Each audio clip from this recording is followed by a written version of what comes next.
Welcome to Sober Sunrise, a podcast bringing you AA speaker meetings with stories of experience, strength, and hope from around the world.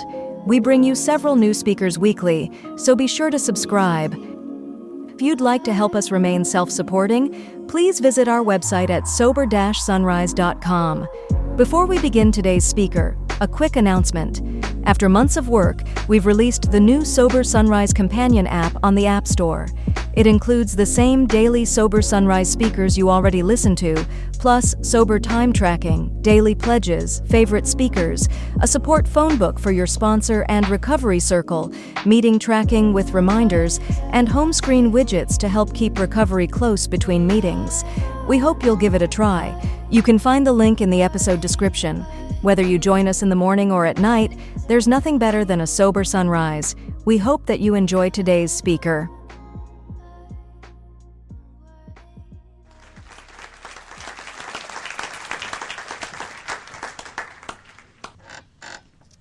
Man.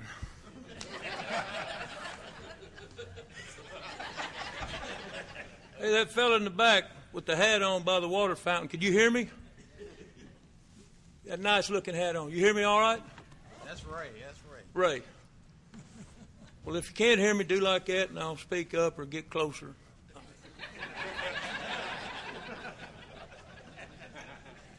I'm going to tell a joke. Kind of loosen up the crowd. But it's not for you. It's for me.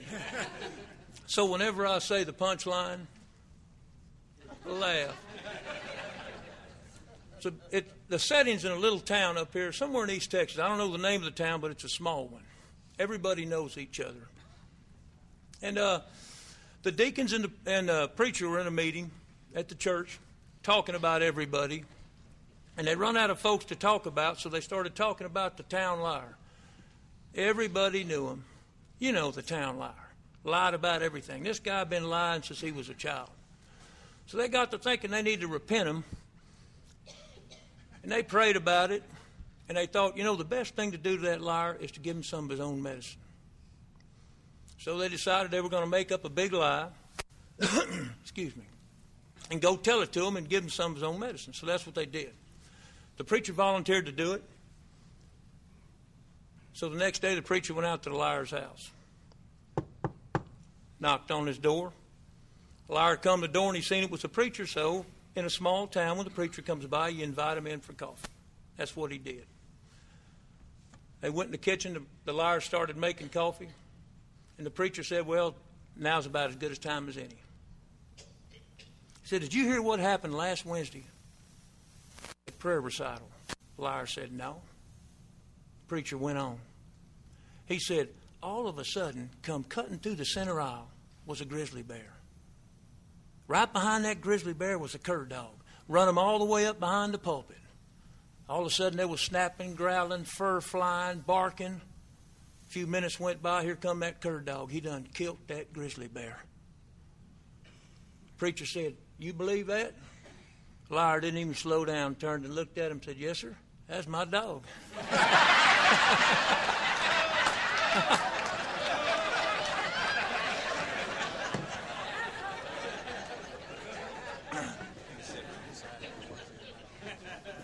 I'm going to try to relay my story tonight, what it was like, what happened, and what it's like now.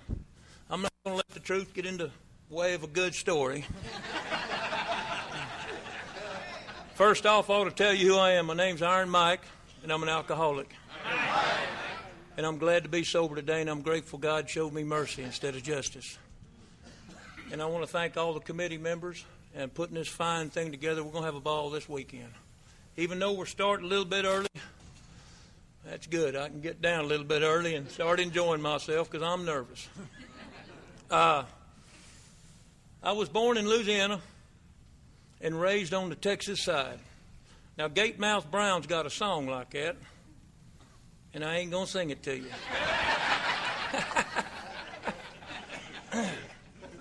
I was brought up in Pasadena, a little town just south of Houston.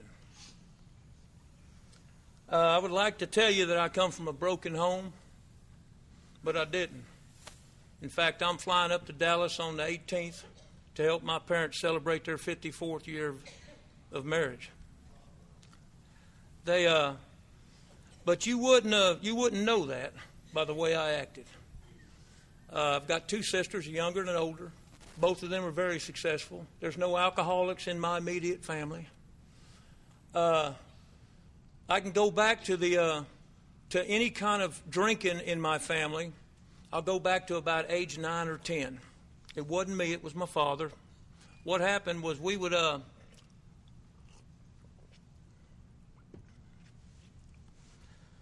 barbecue on Saturdays. And Mom and the sisters would go inside and they'd make a salad and a cake. And me and Dad would go out and barbecue on the patio. And he'd drink. And apparently he would get drunk. Well, one time he come in and him and Mama had a fight, and he hit her with the cake pan.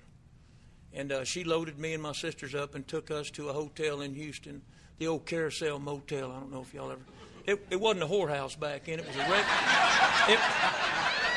was a it was a regular hotel. But years later, who'd have thought old Mike would have gone and seen it? But that's another story. Anyway, she loaded us up and took us over, and the next day we come back, and I have a vague memory of my father being in there cleaning up in the kitchen, and they had a little conversation, and that's my buddy Donnie. He's always late. But he's a nice guy. And my mom said, no more drinking. That's we're going to leave. And my father lines up with the big book, Alcoholics Anonymous. He was a hard drinker. The big book says a hard drinker can stop if problems are hard enough. You know, like a wife's going to leave you, a love problem, hospital, something like that, medical. And he stopped cold turkey. He says, there's no drinking in my home when I got old enough to be interested. So my first drink was around 11 or 12. Going to Boy Scout camp. And my buddy's dad drank, had a full bar. And we went over to his house and got us a fruit jar. And we started filling up from one bottle to another. And I was 11 or 12. I didn't have no idea what vodka or bourbon was. There wasn't no difference. We filled it up. I hadn't drank at that point. We went to scout camp and pulled out that mason jar. And I'd like to say that I had a real fond memory of what happened, like some keen alcoholics have that. I just don't. I'm not one of them. I know I participated. And I don't think I participated because I was alcoholic. I think I participated because I was having peer pressure. That's one of the things that I've always had was a bad case of what I call oddballism. You ain't going to find that word in the book. I made it up, but it explains how I felt. And I've felt that for a long, long time, and I'm quite sure I was feeling it that day I took that fruit jar and took a sip of that whiskey. I don't remember if my buddy drank any. I don't remember the whole story because I blacked out. And I didn't continue drinking from that point on. That was my first drink. I rocked along, did a little stretch and reform school at 13. I'm sure I was experimenting with drinking and other things. I didn't know this, but a few years ago I was at my mother's house and we were sitting drinking a cup of coffee with that lovely woman, and we were talking. And I told her, I said, I can't believe that I left home at age 14. And she stopped me and said, you're my only son. You left home at 13. And I guess I never went home after reform school, kind of hit the streets running, drinking, doing anything, kind of like Waterfront Joe. I was an NEO. I wasn't a wino, I was an NEO, do anything. And that went along, age 17, went to the penitentiary, stayed 3 years down there on the Ferguson unit. I went to my first meeting on the Ferguson unit. I couldn't have been 18 years old. Kind of like lining up with old Bill's story here. He talks about being across the country during war, and he saw that doggerel where it said this man died of not by musket, but by cold beer or something like that. Right, died of pot, but not talking about the kind you smoke. And Bill said he had a moment of clarity or an ominous warning that was fleeting. And I'm sure that's what happened to me on that Ferguson unit. I went to one meeting down there, and the only reason I went to that meeting was because they asked me to go if I wanted to make parole. Said I was an alcoholic. And I was the same reason like Bill. How could I be an alcoholic? I ain't even old enough to drink. They denied my parole for it. Got a thing down there in the unit, on the Ferguson unit. I guess it's in all the units down there. That's the only one I've made so far. It's called a 19 reasons why you ain't getting out. And they had the one checked on mine, said I was alcoholic. So I went to a meeting on the Ferguson unit, and I forgot about that. It was a long time in sobriety before I remembered I went to that meeting. But as I look back now, I didn't go in there to talk about my problems.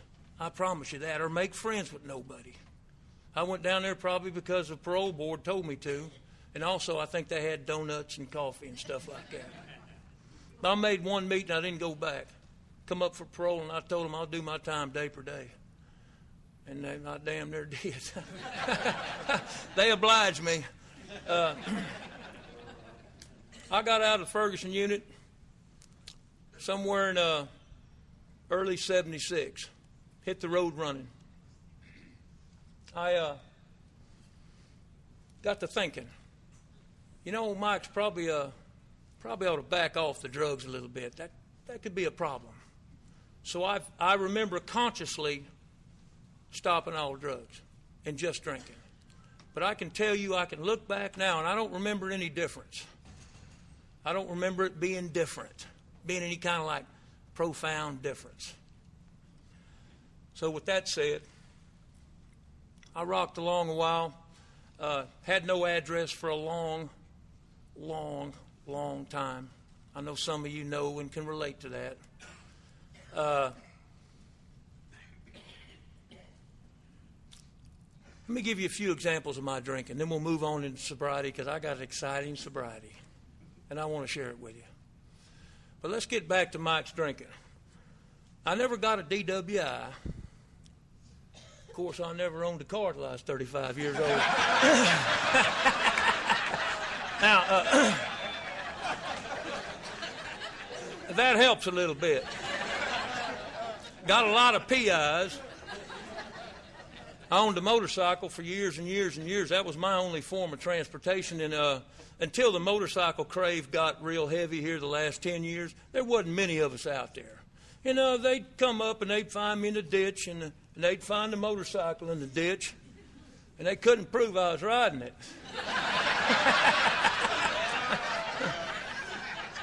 So they'd haul me on in for PI. But anyway, this particular time I was on that motorcycle, and I can't remember if I was going someplace or coming back. So I was pretty drunk.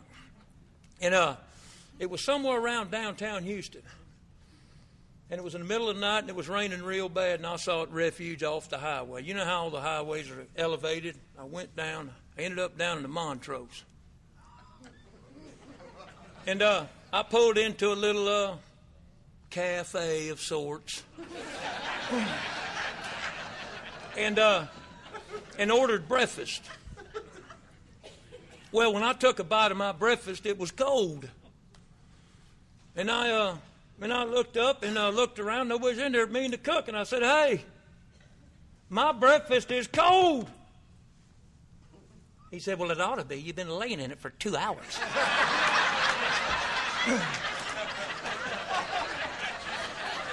Apparently, I come in and rode in there real fast and hard, and everybody left but the cook.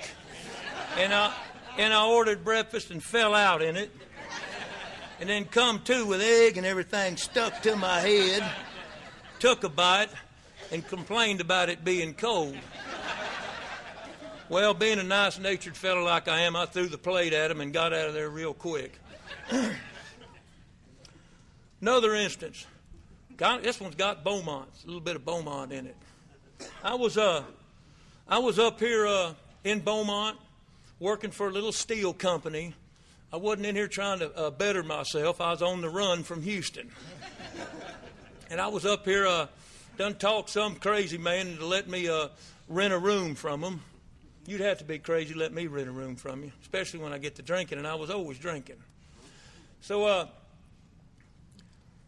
we stayed up here. I guess I was up here 2 or 3 months, rocking along, doing good, you know, looking good, working, drinking.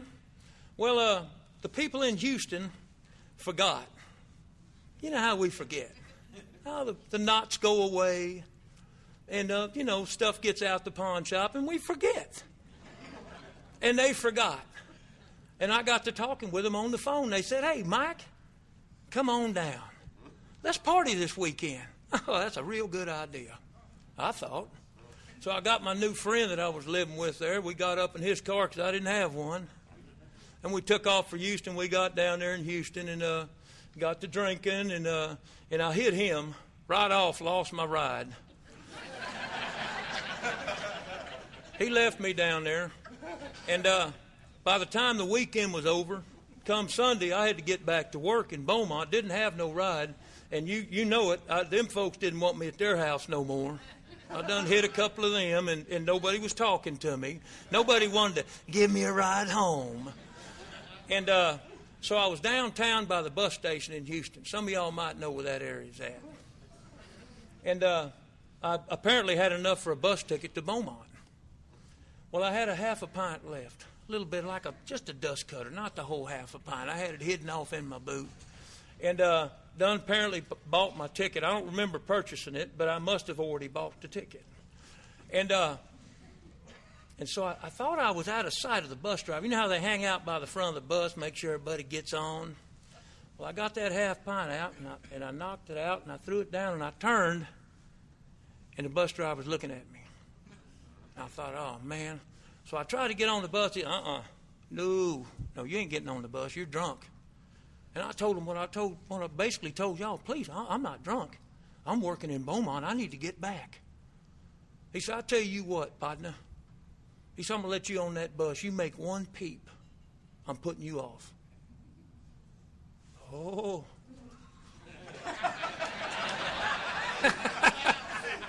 You can bet your bottom dollar old Mike's going to be good. So I loaded up on the bus. Well, I woke up and, if you ever been on a bus, it was dark. And you know how you hear the road, boom, boom, boom, boom, boom, boom. We're rocking along, and I didn't recognize none of the area. Of course, it was dark. Well, sure enough, when we stopped, we was in Alexandria, Louisiana. That old boy was right. Mike was drunk. Of course, I do what I always do. I blame it. It wasn't my fault. It was the bus driver's fault. And I went inside and complained to the ticket people, and they told me to shut up and sit down, basically what y'all been telling me for a long time. And so anyway, that's a little bit of my drinking. Let's get me sober. I got a few sobriety dates I like to read out of my big book, Alcoholics Anonymous. This is by no means a requirement for anybody, but this is my story, so I'm going to share it with you the best I can. These are just some of the highlighted sobriety dates. I think I got a little time on some of these, but these are by no means all of them. You people in Alcoholics Anonymous has never turned me away. Never turned me away. And I've done some absurd, bizarre things here. You've never turned me away. Oh, there's been a few groups I'm sure they're glad that I moved on. But never, not once, did you tell me, no, you can't come in, Mike, or no, we will not help you. And I put them in a little bit of a chronological order, but just do the best we can here. 10/17/86, that's my first sober chip with you folks. I picked it up at the Spring Branch Club. 1/11/87, 9/1/88, 6/15/89, 8/28/90, 3/4/91. I got 2.5 years on that date. That was a good one.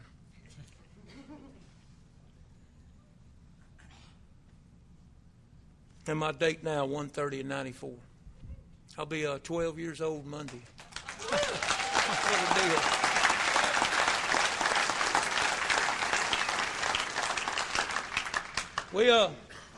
I spent a lot of time with my sponsor. A lot of time. Love him to death. One of the best men I know. We get around them old timers and he puts his arm around me and he tells them, "You reap what you sow." And he starts laughing. I don't know what all that's about. I picked up my first Desire chip at the Spring Branch Club. And the way I did that, I'd just gotten out of jail for assaulting my first wife. I'd come home drunk and hopped up on things, pulled her out of bed and beat her up pretty bad. Thank God she called the law on me, and they put me in jail. They would have sent me back to the penitentiary, even though I didn't have a paid lawyer. But wouldn't you know it, the first time in my life, I get a good court-appointed lawyer. He tells me, "Look, we can beat this case." And I told him something he didn't want to hear. I said, "I don't want to beat the case. I'm scared. Every time I get out of jail," and I've been in jail a whole bunch of times, between when I got out the penitentiary and when I went to jail for assaulting Cindy. And I knew something was wrong with me. I just didn't know what it was. I didn't remember what happened on the Ferguson unit. I had completely forgot about any kind of Alcoholics Anonymous or any kind of alcoholism. I had no idea. I was clueless. Well, I got out of jail. They gave me a 10-year probation, which is really strange to give an ex-con probation, felony probation. But the DA worked with me. I told the DA that something was wrong with me, and I don't know what it was, and that I wanted help if there was help. And she said, "Well, we're going to help you, Mike. We're going to watch you like a hawk. You're going to have to urinate in a bottle 3 times a month for so long." And it's like, I thought that was my first time, like in the big book Alcoholics Anonymous, it says all the different times we tried to stop. Take a trip, not take a trip. Trying just to drink wine only. Ad infinitum, or infinitum, whatever the word is. One of my infinitums was that discussion with that DA. And I figured surely the law could help me stop. They didn't stop me, but they slowed me down long enough to catch my breath and for you folks to help me. Well, I got out of jail, and I didn't go to Alcoholics Anonymous. I just figured the law had me covered, and they did. I rocked along about 2 months, wasn't drinking. Everybody else seemed to be. And I had a real bad case of irritable, restless, and discontent. I was plumb ate up with it. A couple of months went by, and I had Cindy in the chokehold in the closet. And I cut her loose. I had a moment of clarity. I thought, my God, what are you doing, Mike? So I was in a bad spot. Let me explain where we were living. I sure didn't have a home. We were staying there with her mother, who had her mother there, who had her sister's kids there, who had Bubba, her brother, which he'd done too big a shot of dope one time. Old Bubba, he wasn't on all cylinders. and me and Cindy, and we're all living in a 2-bedroom apartment. And she's screaming in the back. Let me tell you, man, things ain't looking good. Everybody's home. So I was in one of them situations. Well, I made it out the bedroom and got into the living room. Everybody was in the corner looking at me like this. And I didn't know what to do. Lack of direction. That's been my story my whole life. I mean, what do you do? Now, I don't have no place to go. I ain't got no friends to go hang out with. And I didn't know it, but Cindy's mother had been going to Al-Anon when I married her daughter. That was a smart move. Well, we were right across the street from the Spring Branch Club, and them old apartments across the street. And I didn't know it was over there. She said, "Mike, there's a meeting across the street." And I threw my hand up. That meant no more talking.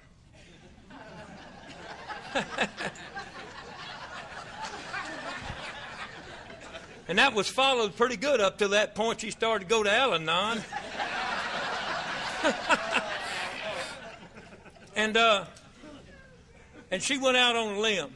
She said, "Mike, I think they're playing dominoes over there." I said, well, maybe I'll go. You know, and she could have told me anything. Hey, over there building the building, I'd have gone. I needed out of there. I needed direction. And so that's what I did. I walked across the street and went over to the Spring Branch Club. When I got there, I didn't think I'd be welcome. I almost didn't go in. I walked through that parking lot, and I seen all them fancy cars. And you hear people in Alcoholics Anonymous say that when they got here, they thought it was a bunch of underneath the bridge winos. Well, that ain't what I thought. When I got here, I thought a bunch of hoity-toities ain't going to let me in. And the only thing I had in my bag of tricks as far as any kind of tools to work with people on a personal level was I hit you. That was it. I didn't have any kind of discussion or any kind of people skills. I was extremely violent and scared to death, just like this man said. The one that was wearing the funny wig prior to me getting up here. And so I meandered around the parking lot, and thank God I finally went in. You know how our God is. Oh, man. Had me covered, and I didn't even know it. And I went inside, and you know the story. They wasn't playing dominoes. There was a meeting fixing to start, and once I got in there, I didn't have any direction. And I was one of them folks with a bad case of oddballism. I ain't playing. I wasn't going to ask anybody anything because I was scared to. I just didn't know. I had no people skills, period. And I followed the crowd in. And I got off in that room, and I sat in the very back with my back to the wall, make sure nobody's looking at me. I'd call them on that real quick. That's my only tool, hit you. I'm looking for where to use it. Well, I sat in the meeting and wasn't paying attention. And they don't do it like we do on the south side of town. They do it wrong, but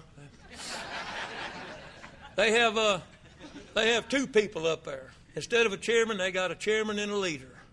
They still got it like that today. I've tried to tell them and straighten them out. They keep telling me the same thing that bus driver told me. Sit down and shut up. But anyway, I got in there and they got the meeting going on. There's two big bull males behind them. One leading, one chair, and one of them's got a cowboy hat on. And hey, good-looking fellas, big bulls. And I ain't paying attention to them.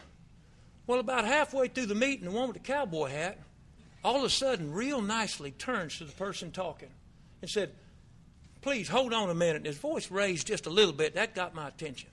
Then he turned real quick to two people and said, you two, over there holding a conversation. Don't let the door hit you in the ass. We're trying to have an Alcoholics Anonymous meeting in here. Oh, that caught my attention. And I don't know where this thought come from, but I remember it real clear. I thought to myself, if them boys can't keep me sober, nobody can. I don't know where I got that from. Well, that was it in that meeting. I was there the next day. And I wasn't there to get a sponsor. I was there to see if any more action was going on. Hey, they might be doing more than talking today, and old Mike might get in on some of it. Well, you can say what you want, but I'm the one up here talking. And I'm going to tell you a little something about my God. As I look back now, I didn't see it then, but I see it now, clear as a bell. I know my God had that fella jump up and threaten them two people. It brought me back in the next day. It saved my life.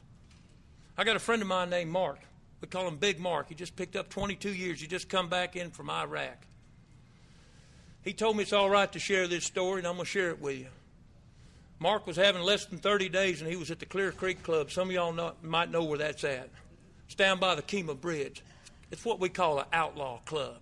They're not hooked up with GSO or anything.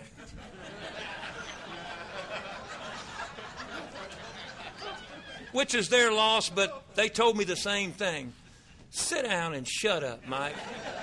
But anyway, Mark was over there with less than 30 days, and he was in the half measures room. You know where that's at. That's the room where nobody's actually going to a meeting, but they're hanging out in the meeting hall. Well, he was thinking about going out and getting drunk, and a fist fight broke out. And he told me he thought to himself, all right. And he stayed. And he just picked up 22 years. But I'm not saying it's okay to fight or anything like that.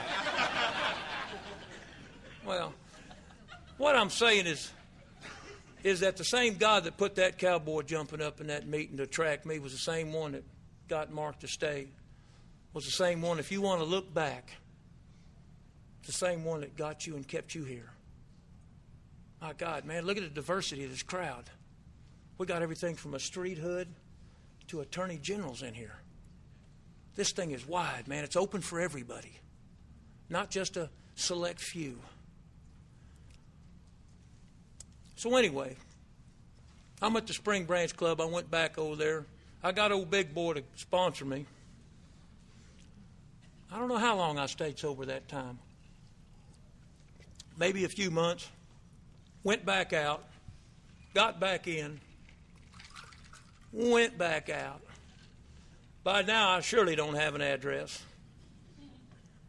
Does Bubba and Mama and Granny and everybody done had enough of Mike, and they done did like this to me.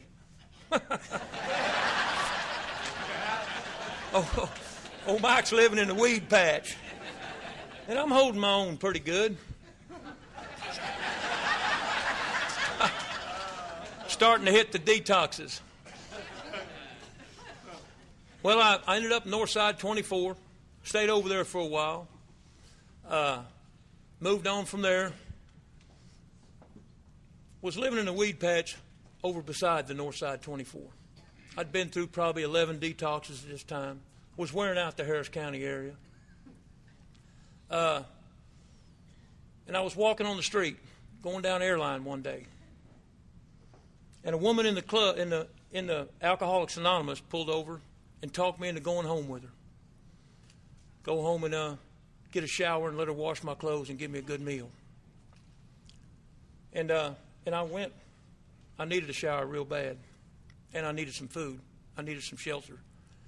Well, she washed my clothes and they fell apart. Go figure. And she gave me some of hers.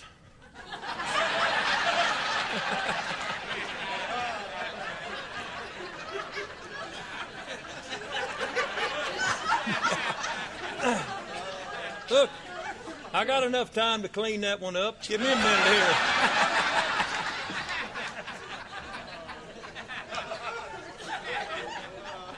What happens is, she said, "Where's some of mine?" I said, "I can't fit in your clothes." In the doctor's opinion, it suggests that at some time in my recovery, or lack of recovery, sometime in my alcoholism, that I will lose track of the truth and the false. I won't be able to see Mike for who he really is. And I had no idea. I thought I was 220, like I am now. I had me pictured as a full-grown bull male.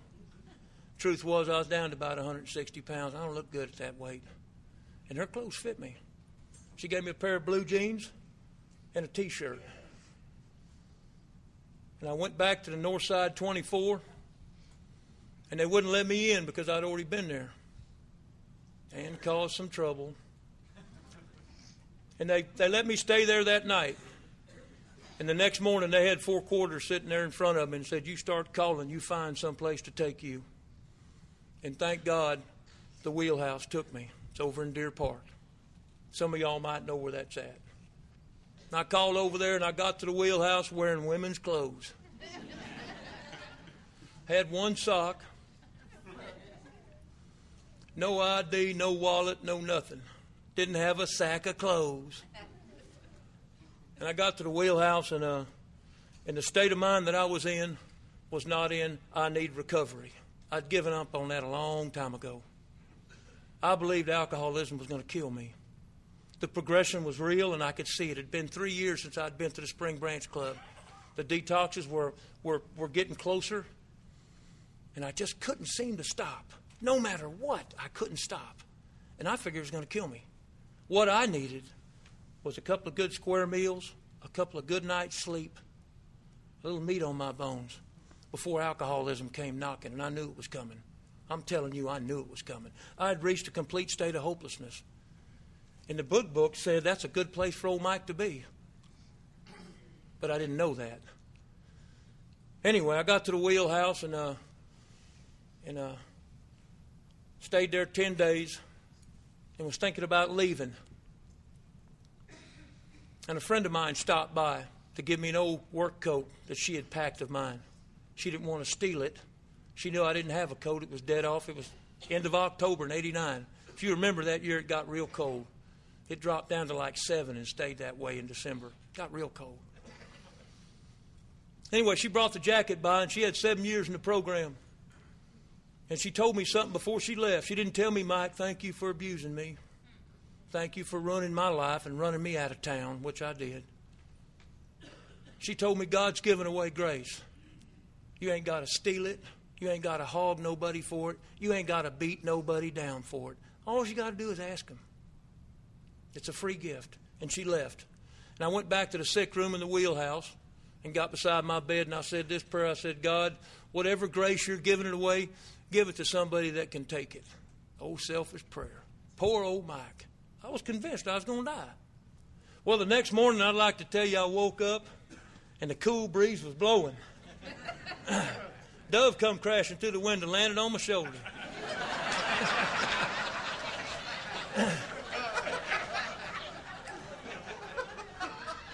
I woke up, nothing.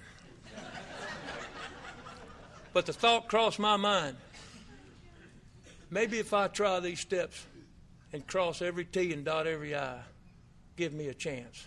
And that's what I did. I went to town. And I was the only one at the wheelhouse with a driver's license. Only one without a car, but I had a driver's license. Nobody else had a vehicle. And they had a thing at the wheelhouse called the bread run. That's where we would go pick up bread over at Kroger and cracked eggs and expired milk. And we'd take it to the wheelhouse, and then we would go over to New Hope Women's Center, and then we'd go over to the Legacy Club in Pasadena and distribute the rest of the free food. Well, I was in charge of driving. You couldn't steal the truck. I thought about it, but it wouldn't go like over 35 miles an hour. The thought crossed my mind. One of the things that got me here with you folks was a guy named Jimmy the Hood. Used to work at the Legacy Club. He was a custodian there. I'm telling you, I was plumb ate up with that oddballism. Didn't feel like I fit nowhere. Well, every time I'd go drop the bread off, old Jimmy had a way of making me feel like I was a part of. And I look forward to that. And them old men were playing dominoes in the back in the middle of the day. Old Kelly Sapp, A.B. Humphreys, Hacksaw, Archie, Bobby T. And I wanted to be a part of that thing real bad. God, I wanted to fit in. And the big book asked me a question. Am I willing to go to any lengths, and do I want what you have? And I'm telling you, I wanted what you had. You hooked me in on a domino game and an old wino. Hooked me in, I'm talking solid. And I went to work. I drank 3 more times. 3/4/91, I picked up a chip and stayed sober 2.5 years. That was a good chip. Didn't miss no meetings. Was an Alateen sponsor. We got a few Alateens in here that I remember. Was doing a big book study at the wheelhouse. Was extremely involved. Went out and got drunk. Ended up in the clothes hamper behind the Legacy Club in the trailer back there where the custodian lived. Seeing things. I don't know if any of y'all ever seen these things. Kelly Sapp sobered me up with a couple of bottles of Mad Dog, passing them through the clothes hamper. Drugged me next door and sobered me up. And I got this sober date now of January 30th, 94. I was living in Pasadena. Had a girlfriend. Her name was Sonia. I called her Junior. Nice woman. We were living together. Had us a little apartment. I had a New Desire chip in my pocket. I did the same thing I'd done 20 times before. I went to work in the steps. And it started to work. Got me a sponsor. Worked through the steps. Me and Sonia got us a little apartment. 6 months went by. My sponsor died.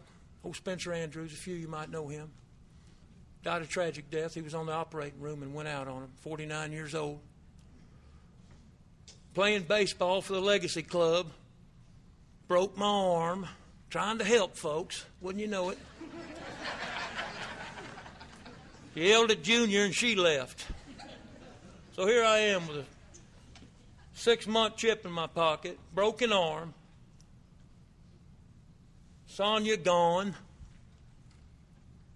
sponsor dead. It's time for old Mike to move, and I looked in the paper and found me a place in Baycliff, Texas. Now it's 18 miles from Pasadena, and I never heard of it. You don't get far without a car. Never heard of it. Found me a place. Went over there, and the guy let me rent it. And I knew real good and well that I wasn't going to travel 18 miles every day to a meeting. I knew that. Not in city traffic. I'm an iron worker, worked very hard for a living. At that time, I was really working hard. So I knew I was going to have to find me a meeting hall in that area. So now it comes up to the old Creek Club. Any of y'all ever heard of the Clear Creek Club down there by Kemah Bridge? Outlaw Club. Well, I decided I was going to go make a meeting there because that's going to be my lifeline. It's by my house. And I come from the Legacy Club. Cowboys. Discipline. Structure. When the meeting starts, you need to have your coffee and be seated. Meeting starts at 6 o'clock. Well, that's what I was doing. Or they might have to whoop you. I was falling in line. Well, here I am living in Baycliff. And I decided, well, I'm going to make that meeting. The Clear Creek Club. 6 o'clock. Well, old Mike was there, had my coffee, was sitting there on ready. 5 till 6. Nothing. 6 o'clock. Mingling and nothing. 6:05, joking, laughing, mingling, nothing. 6:10, they finally start the meeting and they do it wrong.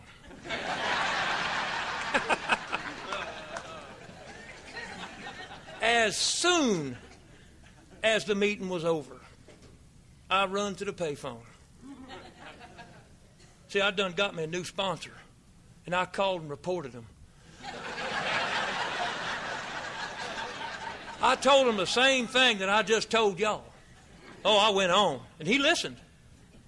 He told me, "Are you through?" I said, "Yeah, I'm through." He said, "Good. I want you to make that same meeting at the same time for the next 90 days. And I just hung up. I didn't even step into that conversation. Well, I did, and they got better.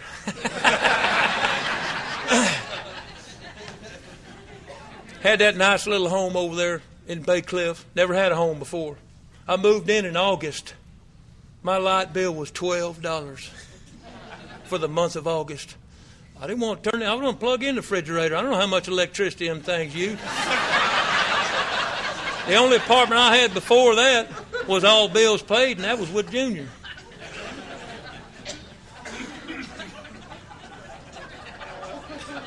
Things got real good, real quick. You know, it's amazing what happens when we stop drinking, start making some friends, start trying to do the right thing. Things started happening, man. That little house, I started fixing it up, got me some furniture, bought me a truck. Man, my own vehicle. In fact, one time, I guess I had about a year sober. I was going to a meeting, it was on a Saturday. Had my little home. I was renting it. Nice home. Had my new truck. Done bought me some teeth. You know how we do.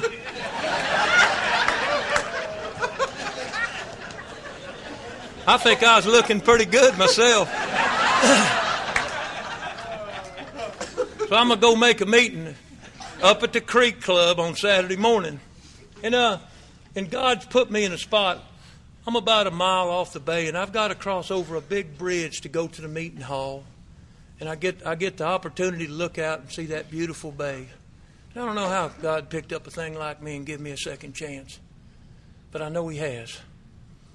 And anyway, I was crossing that Kemah Bridge, and I was thinking, just how good old Mike got it, especially how good I looked in that new truck. And I was going over the bridge because the meeting hall's on the bottom of the bridge. I thought I'd check me out in the mirror, make sure I look all right. I look in the mirror and I realized I'd left my teeth at the house.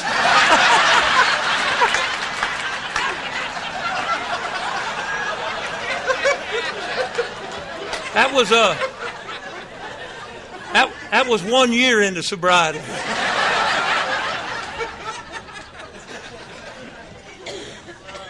Things rocked along, doing like we do, helping others, going back to the wheelhouse, hearing them fifth steps. You know how we do. When you show up at a detox, you better be ready, because they need you. They need you desperately. They need you. And I was doing the deal. Alateen sponsor again. That's been fun. Working with others, going to meetings, getting involved. Life's rocking along. Working on that house. Well, I got to thinking.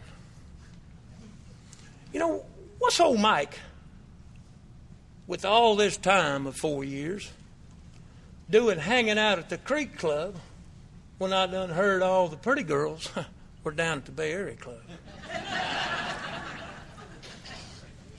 And I thought maybe I needed to broaden my horizons a little bit. On a spiritual basis, of course. You know how we get to thinking.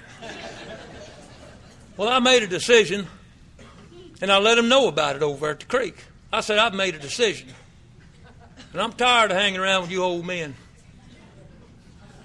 Old Mike's moving on. And I'll see you later. So I carried my happy self over to the Bay Area Club. It's full of women over there. Well, the first meeting I'm in, sitting there about half cocked. Chairman said something. I thought he's talking to me. Run up there and hit him. God damn. Can you imagine? In a meeting.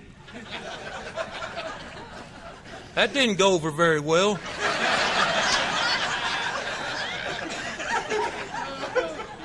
At the Creek Club, they'd have took me down. But I wasn't at the creek. Thank God Walter was there and Big Al. The guy run in and dialed 911 on me. So I was going to go in there and explain to him how I didn't mean to hit him. And Big Al stopped me in the hallway and said, son, don't go in there. I said, no, I need to straighten him out. He said, leave. So I did, and they straightened it out. And I had to go back and make amends to that man, because I never even met him before. But it was a year before I did that. Went back to the creek, and they told me what y'all been telling me all along. Sit down and shut up. Well, fourth year was rough for me, and I made another decision. I said, God, I got on my knees and said, God, I'm going to load my motorcycle in the back of my truck, and I'm leaving town. I'm going to head north, way north. Unless you give me a sign. When spring breaks, I'm heading north. I'm in it. I didn't feel like I fit in anymore. I'd alienated myself in a few instances. And 3 weeks went by, and the guy that I was renting the house from called me and said him and his wife were retiring. They wanted to give me the house because I'd been fixing it up and treating it like it was my own. I never had a home. I didn't want to sit on the couch. I'll put a new roof on it and add it on. You know how we do. And I figured God wanted me to stay. So I stayed. Rocked along. Got a new sponsor. I got Walter in my fifth and sixth year. He's been sponsoring me since up till today. Last year, in December, my family called me. I'd always kept up with my mother and father. In fact, we're in love, and we've been in love for a long time. But I had never kept up with my sisters. And my family called me and said, My dad was going in for heart surgery. Going to have a valve and a double bypass and a pacemaker and a carotid artery. I mean, some serious surgery going on. He was 79. And I had the opportunity to go up there and be a service to my family. And I got with Walter about it, and we prayed. He told me, Mike, here's your chance to go up there and be a son and to be a brother. And see, I didn't know how to do that. But y'all showed me how to do that. I've seen you be brothers and daughters and sons, employees, employers, husbands, wives. I've seen it all here, man. Good examples. You showed me what to do. And I went up there, and that's what I did. I was there for my family. Alcoholics Anonymous supplied a son to those folks and a brother. And I spent 6 weeks up there, and my father's fine. He's turning 81 on the 13th of February. Well, I came back down here, and my sisters talked to my mom, and they told her that wasn't the same man that they knew. They hadn't talked to me in 10 years. And both of them called down here and invited me in their life. They said, we want to have a brother again. And we don't care what happened in the past. And I talked to Walter about that. I said, because I never hurt my family. I never stole from them. One time my mom sent my father down to Congress in Houston to find me. I hadn't been home. They hadn't heard from me for 5 years. I didn't go around them. They had Christmas presents piled up in the closets. Walter told me the reason that they didn't want to have nothing to do with me, they didn't want their heart broke again. And they were waiting. Well, my sister and her son came down and visited me this summer. And my other sister, we're talking, and it's just, it's absolutely fabulous. During this time I was up there with my father, me and my mom were drinking coffee and talking one day. And she reminded me one more time that Alcoholics Anonymous saved my life. They believe that, and I believe that. They also think Walter saved my life. They do. They do. Go to my dad's house and say something bad about Walter. See what happened to you. He's almost 81. He'll jump you. And I told Walter about that, and he said, why tell him any different, Mike? And that's good enough.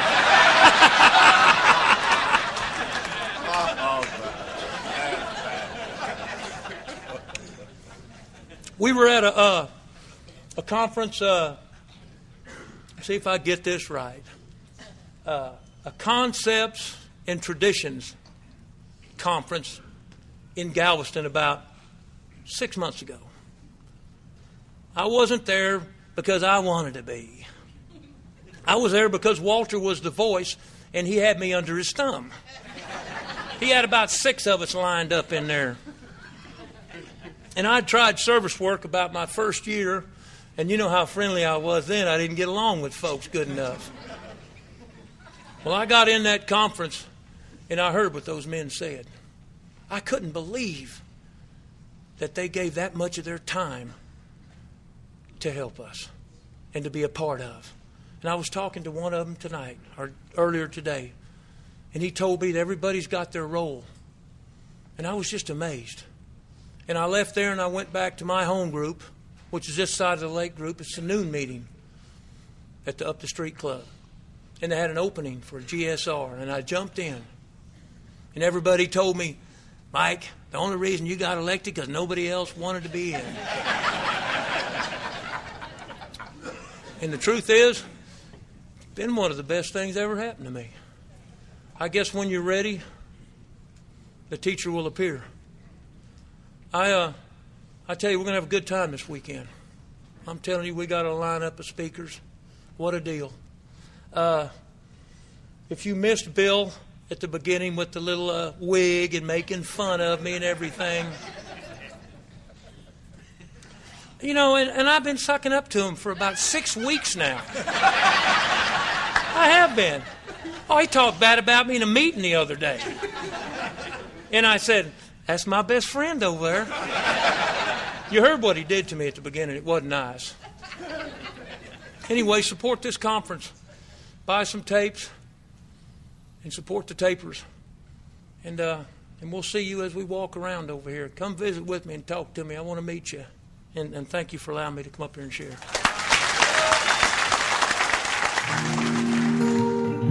Thank you for listening to Sober Sunrise. If you enjoyed today's episode, please give it a thumbs up as it will help share the message. Until next time, have a great day.